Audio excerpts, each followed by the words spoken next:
damai sejahtera Tuhan yang melampaui segala akal, beserta dengan saudara-saudara kami di Poso, di Papua, dan di NTT. Doa kami dan juga diakonia kami selalu beserta. Haleluya.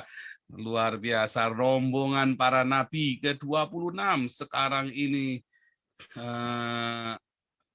kembali mengudara di channel Hagios Eropa. Tolong teman-teman jangan lupa like dan subscribe-nya ya. Jangan lupa selalu subscribe dulu lalu like ya.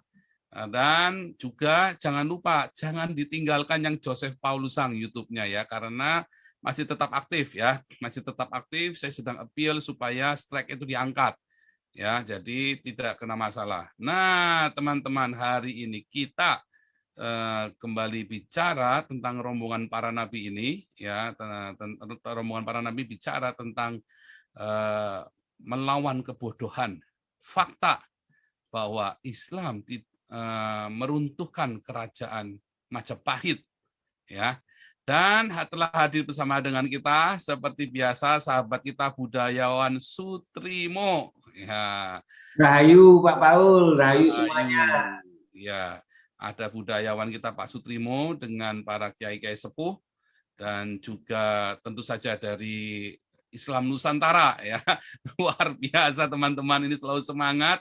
Nah, Islam yang kita pelajari adalah bukan yang Islam yang asli, yang harusnya kontekstual. Seperti halnya dengan kekristenan kontekstual, waktu disebarkan di Nusantara ini melalui Kiai Sadrah, Kiai Tunggul Wulung, dan itu adalah Islam yang disebarkan pada awalnya saya bilang adalah Islam yang sebetulnya ramah. Tetapi hari-hari ini kita menemukan orang Islam yang marah.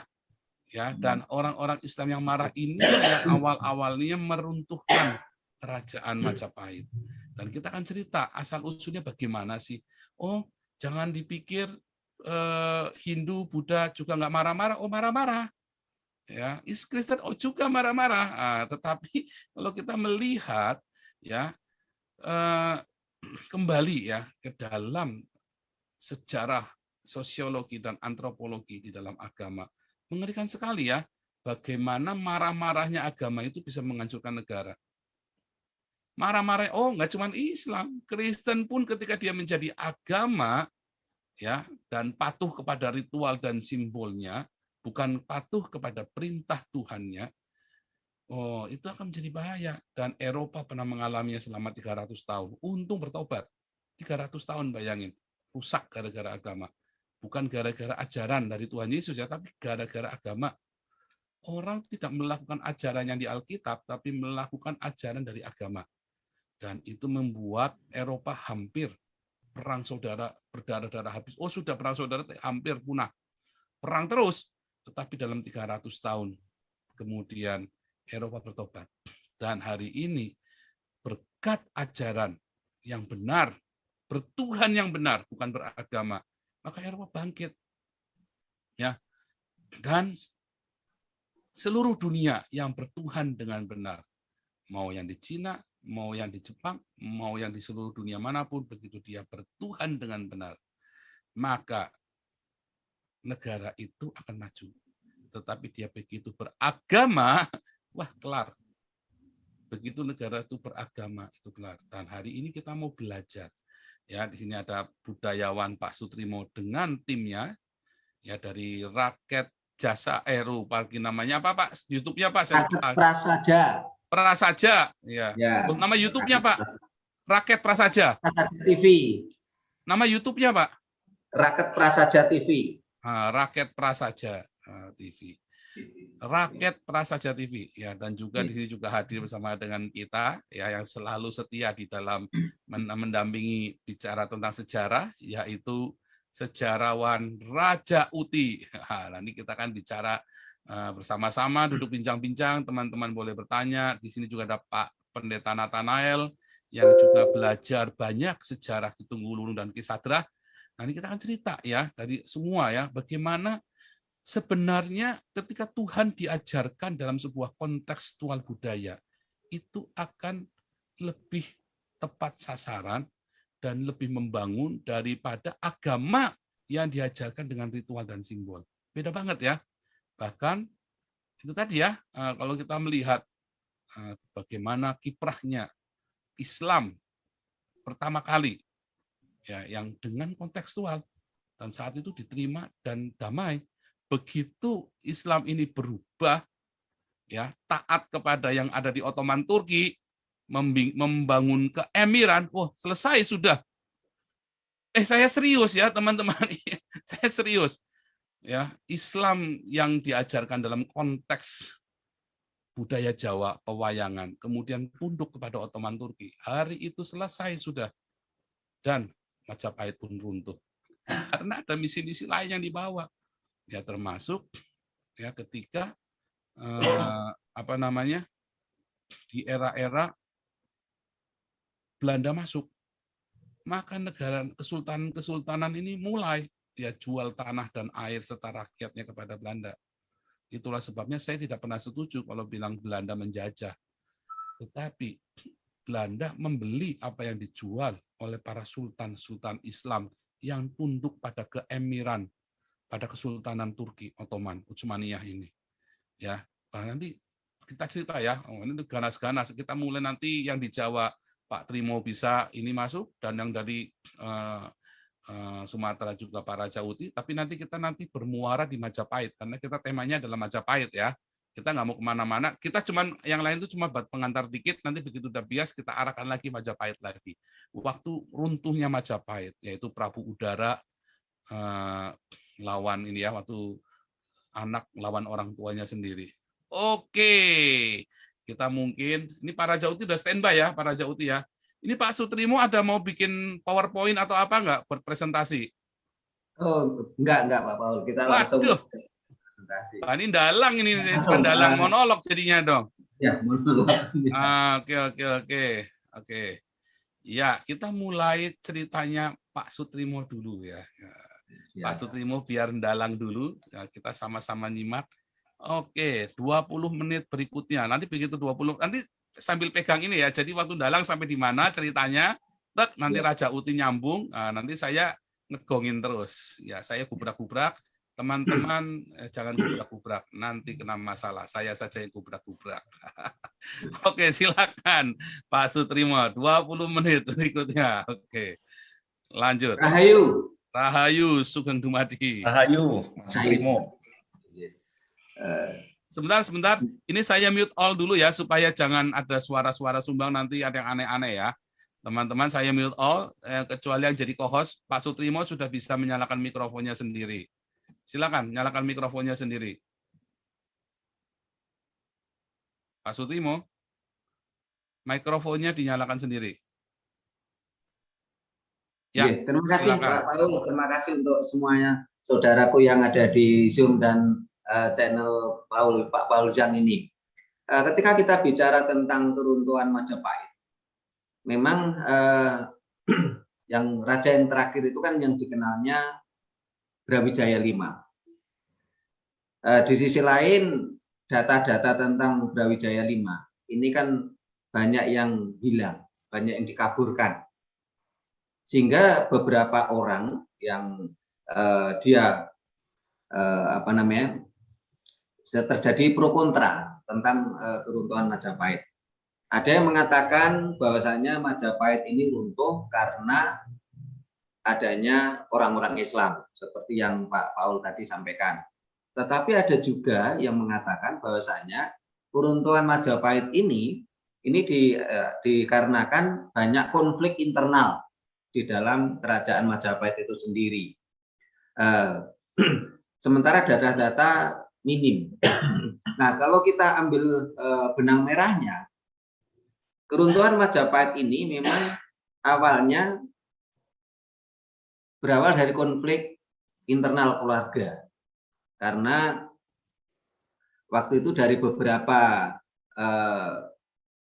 putra kerajaan, dengan terkenalnya dengan Perang Paregreg, karena pada waktu itu Raja Blambangan yang mencoba secara vulgar barangkali mengatakan begini, kalau yang jadi kakak saya perempuan Ini saya rela, saya ikhlas. Tetapi ketika suaminya yang mencoba misalnya itu mengambil tampuk pemerintahan, ini tentunya saya tidak ikhlas. Nah, akhirnya terjadilah perang Paregreg. Perang konflik antar putra-putra kerajaan Majapahit itu sendiri. Tapi di sisi lain, ketika konflik tadi, kalibarnya seperti kondisi sekarang, adanya konflik antar faksi di pemerintah kita, ini menjadi masalah internal negara itu sendiri. Jangan sampai negara luar itu ikut campur. Tetapi yang jadi permasalahannya ada pengkhianat-pengkhianat. Putra-putra Majapahit waktu itu yang berkhianat, yang bekerja sama dengan Khalifah Ottoman, Khalifah Utsmaniyah Ottoman. Yang tercatat saja pada tahun 1479,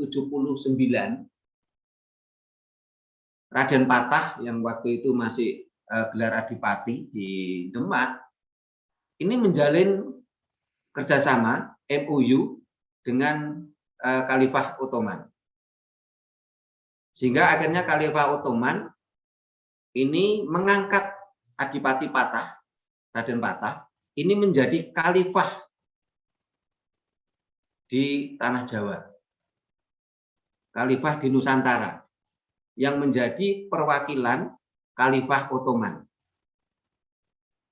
Dengan diangkatnya Raden Patah menjadi Khalifah tahun 1479, disertai dengan diserahkannya bendera dari Khalifah Ottoman waktu itu, yaitu yang satu bendera hitam bertuliskan La ilaha illallah dari kiswah Ka'bah, dan bendera hijau yang bertuliskan Muhammad Rasulullah. Nah, disitulah Adipati Patah ini menjalin hubungan dengan Khalifah Ottoman. Dan itu pun kemarin juga diakui oleh Sultan HB10 di pidatonya di Kongres Umat Islam. Sehingga bendera tersebut saat ini menurut HB10 disimpan di Kesultanan Jogja. Nah, pada waktu itu, pada tahun 1479 ini, Majapahit masih berdiri. Dan Adipati Patah, Raden Patah ini yang menjalin hubungan bekerja sama dengan Khalifah Ottoman. Akhirnya Khalifah Ottoman mengirimkan berbagai pasukan-pasukan intelijennya. Nah, sebelum itu Sultan Muhammad dari Khalifah Ottoman itu sebenarnya sudah mengirimkan pasukan-pasukan intelijennya. Tetapi sampai di sini semuanya mati. Sehingga digambarkan dalam cerita Syekh Subakir. Ini Khalifah Ottoman ini setiap mengirimkan orang-orangnya di sini mati. Sehingga digambarkan di dalam cerita Syekh Subakir tadi, tanah Jawa ini hutan belantara, akeh jemite, siapapun yang datang mati. Karena yang datang ini adalah tentara-tentara dari Ottoman, di sini pun akan tentunya berperang dengan Majapahit, sehingga digambarkan setiap orang-orang Islam tadi, orang-orang Arab tadi datang ke sini, ini selalu mati. Ini digambarkan dalam cerita Syekh Subakir tersebut. Nah, berkali-kali gelombang tentara Ottoman ini datang ke sini itu beberapa gelombang.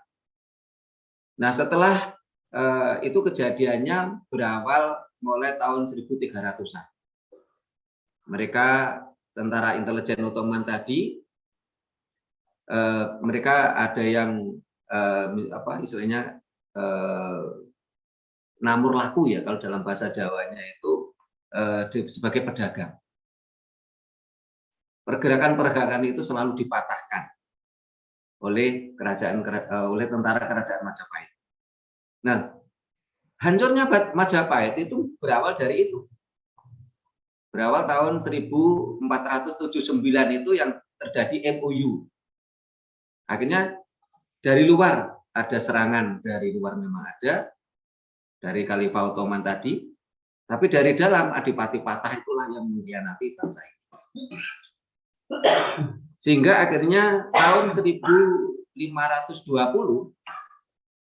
Kadipaten Demak itu resmi menjadi Kasultanan Demak tahun 1520.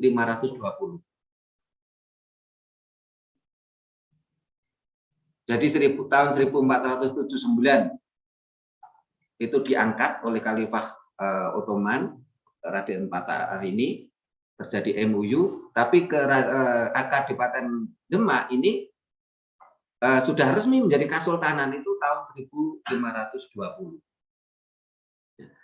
Nah, keruntuhan setelah itu terjadilah perang-perang yang luar biasa. Banyak diceritakan di berbagai babat.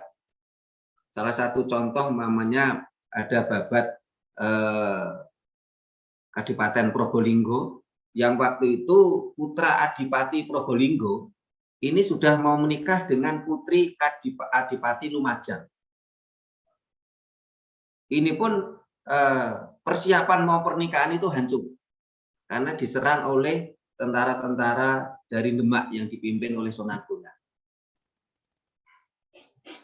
Nah, dari berbagai cerita-cerita ini, karena memang kalau kita lihat kasus terakhir ya, seperti halnya ISIS kemarin, bagaimana ketika ISIS berperang itu menghancurkan data-data situs-situs, kita sangat tidak menutup kemungkinan pada waktu itu ya tentara-tentara dari Ottoman beserta dari Kadipaten Demak yang sudah menjadi Kasultanan tadi ini menghancurkan situs-situs Majapahit, sehingga cerita Majapahit akhirnya sampai sekarang simpang siur. Sehingga ada yang mengatakan Majapahit jatuh karena konflik. Yang paling terkenal adalah Perang Paregreg antara Adipati Minak Jinggo dengan kakak perempuannya.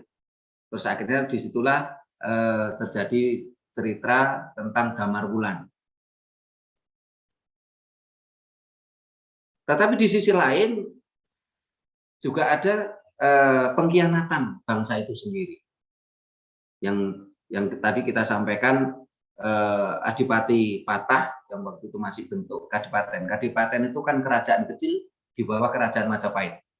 Menjalin MOU dengan Ottoman 1479, setelah itu 1520 baru mereka resmi menjadi sebuah Kasultanan Demak dengan bentuk kekhalifahan. Raden Patah menjadi Sultan Demak dengan khalifah, perwakilan khalifah Ottoman yang ada di Pulau Jawa atau di Tanah Jawa atau di Nusantara. Nah, dari berbagai versi tadi, tentunya kita berpikir mana yang paling benar. Nah, kalau menurut kajian kita, dua-duanya benar. Konflik memang ada, tetapi sehebat-hebatnya konflik di dalam suatu negara, kalau tidak ada pengkhianatan, meminta bantuan dari luar, tentunya orang luar tidak akan bisa masuk mencampuri negara kita. Seperti halnya tadi Pak Paul di dalam prolog mengatakan bahwasanya Belanda ini tidak pernah menjajah kita 350 tahun. Betul, kita sepakat. Belanda tidak pernah menjajah Indonesia 350 tahun. Karena setelah Majapahit jatuh, kerajaan-kerajaan di Nusantara ini menjadi pecah-pecah menjadi kerajaan kecil yang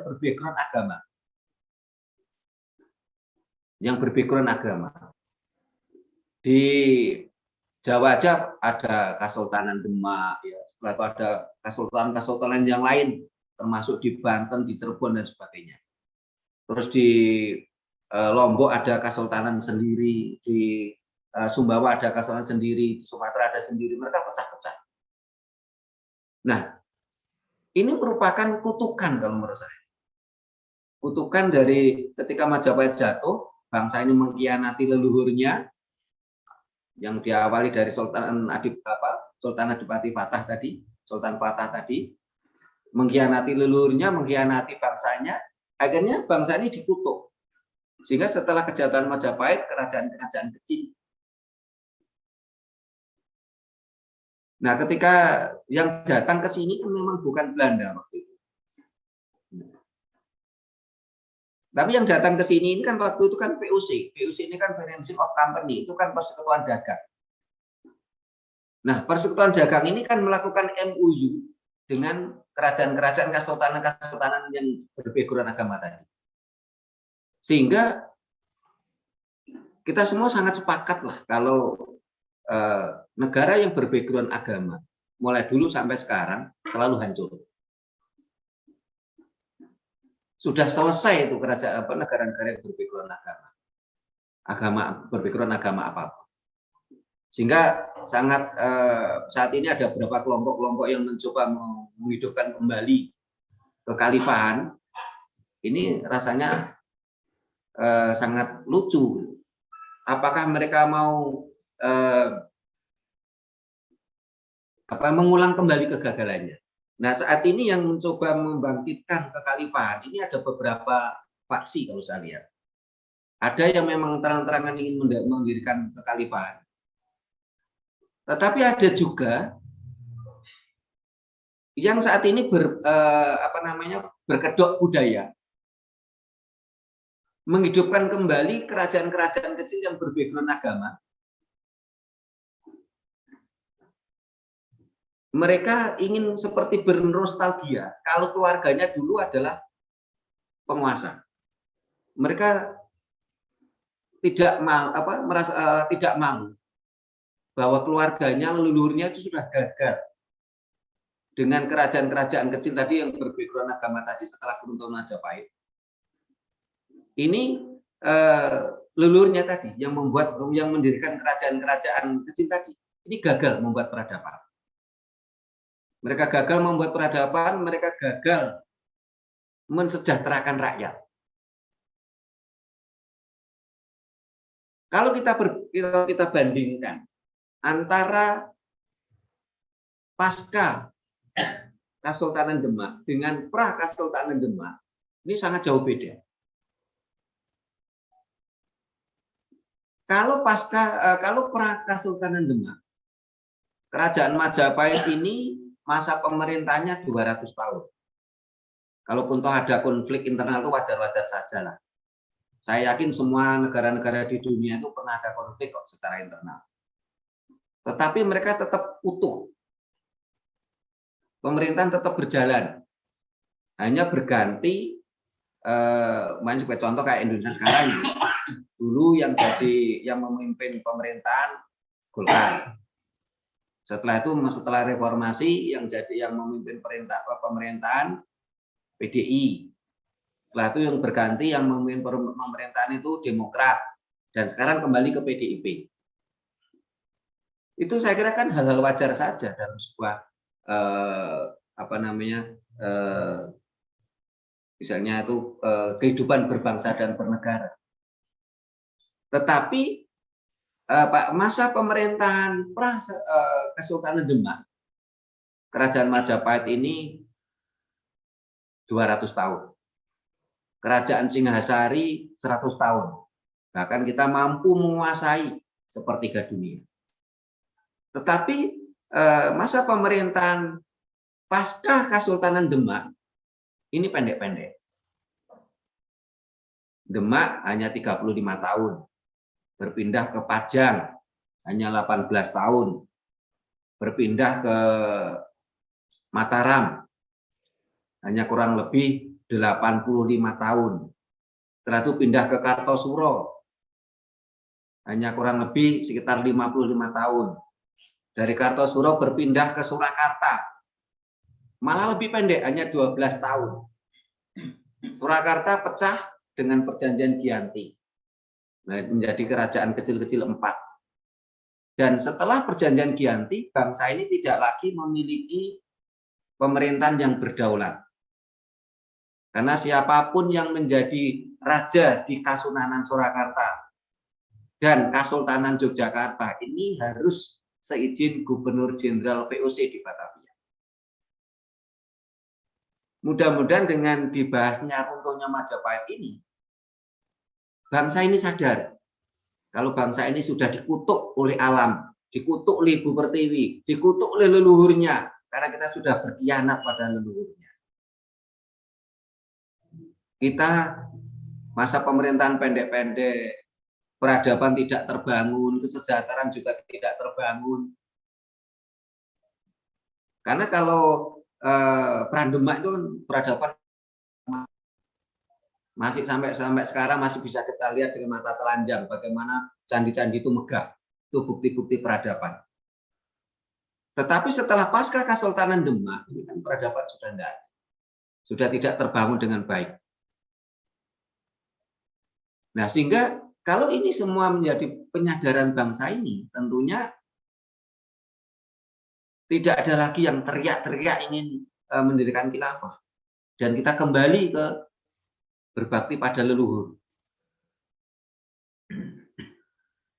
Kita kembali bagaimana Nusantara ini jaya. Tapi di sisi lain, ada juga yang istilahnya pemikiran juga lucu. Dalam artian mereka ingin membangkitkan Majapahit. Ini sesuatu juga lucu kalau menurut saya. Karena secara hukum alam, dalam bahasa Jawanya begini, tanono jamai wit jati cukul sak ndure dangkelan jati. Ibaratnya Majapahit ini kan pohon jati. Pohon jatinya sudah tumbang, sudah menjadi dangkelan.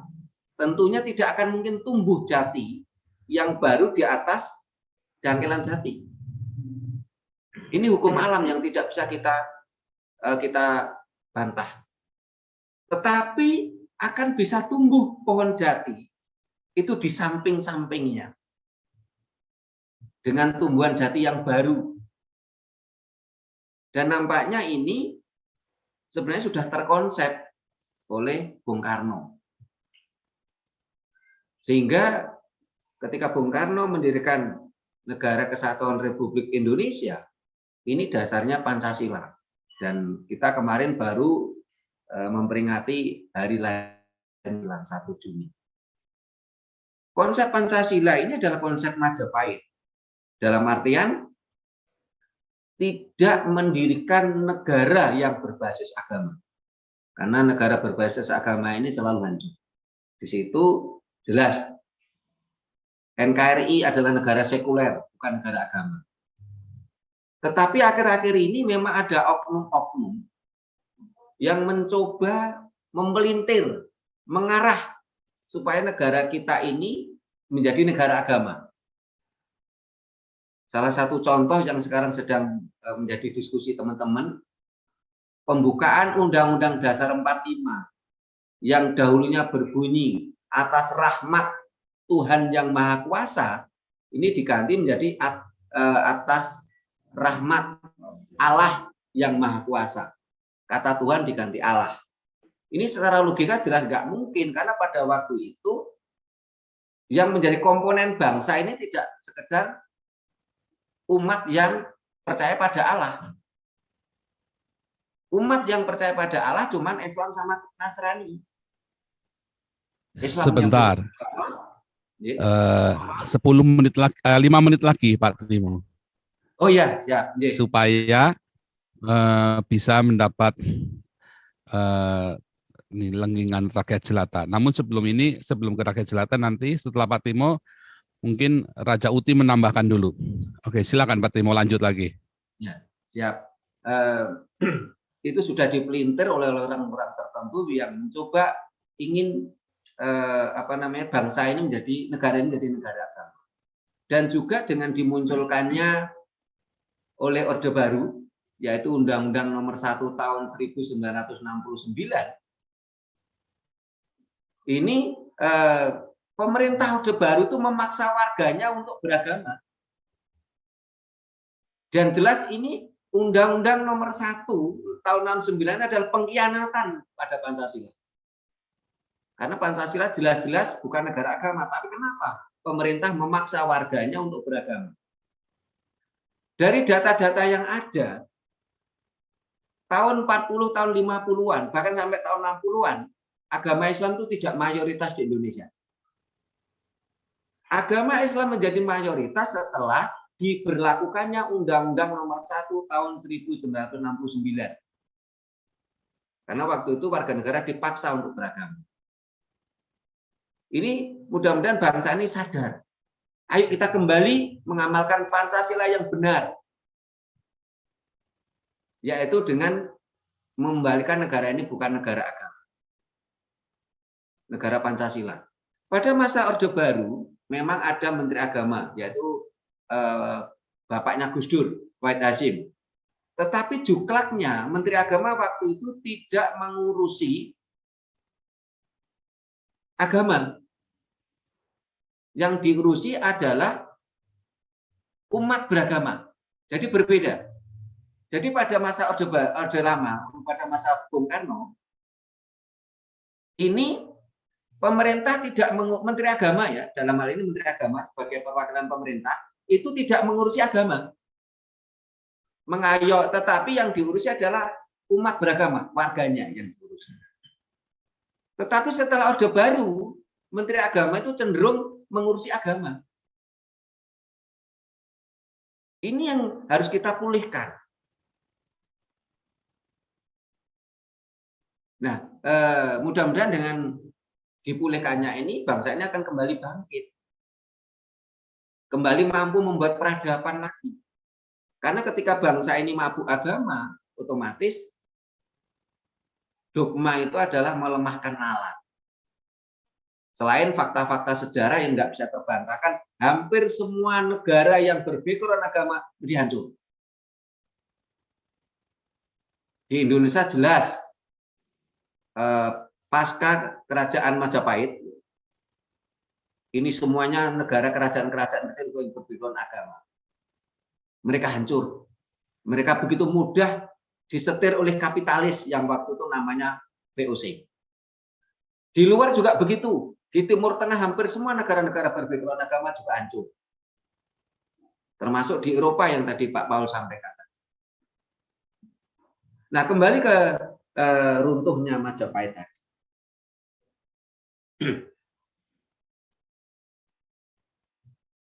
Dengan runtuhnya Majapahit tadi yang masih oke, ada beberapa yang berbicara katanya ada konflik, ada yang mengatakan itu pengkhianatan, tetapi intinya di kerajaan sebesar Majapahit tentunya kalau tidak ada pengkhianatan dan tidak ada serangan dari luar, tentunya kerajaan sebesar Majapahit itu tidak akan runtuh begitu saja. Sehingga di berbagai sanggit sastra Jawa dikatakan Majapahit ini runtuhnya karena digerogoti tikus. Ini menggambarkan bagaimana anak-anak bangsa ini yang berkhianat, menggerogoti dari dalam. Selain ada serangan dari luar yang digambarkan cerita Syekh Subakir tadi. Jadi tentara-tentara dari Ottoman itu datang ke sini. Tapi setiap datang ke sini itu mati karena tentara yang berbackground intelijen tadi juga bermusuhan dengan kontra intelijen kerajaan Majapahit. Sekira itu dulu Pak Paul, nanti supaya lebih jelasnya sambil diskusi saja. Betul. Terima kasih. Luar biasa.